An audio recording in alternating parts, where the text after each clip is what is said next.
yung yogurt. 2 kilos yan. Yan na isang balde. Isang balde kasi marami kami yan, no? 2 kilos yogurt. Yan. Tapos, nag-blender ako ng bawang at saka sibuyas. Blender nyo lang yan, guys. Tapos, ito po yung shredded na carrots at saka cucumber. Mas marami yung cucumber, konti lang yung carrots, guys, kasi pang design lang. Kaya, ito po ngayon, umpisa na po natin. Guys, yung mint powder. I-strainer nyo para hindi bubo. Mga 2-3 kutsara. Pepper. I-strainer nyo rin siya para walang bubo. Ito ang buong kesta. Nestle cream. Kaya guys, lagyan nyo yung konti lang. Ito ng salt. Pwede lang ang haluin hanggang sa mamaya absorb lahat ng ingredients.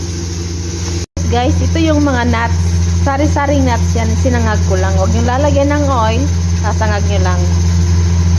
Kasama po natin siya dito. Tapos yun, haluin nyo lang po ng haluin. Haluin lang po ng haluin. Tapos, pag nahalo na, ihulog naman natin tong shredded natin na carrots at cucumber. Tapos, yun po. Haluin nyo lang ng haluin.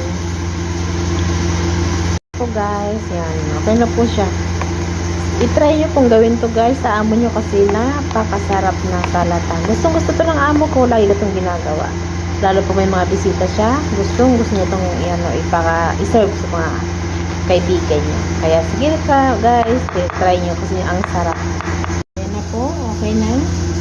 Kaya ngayon, i-try naman po natin kung anong lasa. Tikman natin. Sarap. Naglalasa yung bawang, sibuyas, saka yung nuts. Kaya ang sarap niya guys. Kaya try nyo guys kasi ang sarap talaga.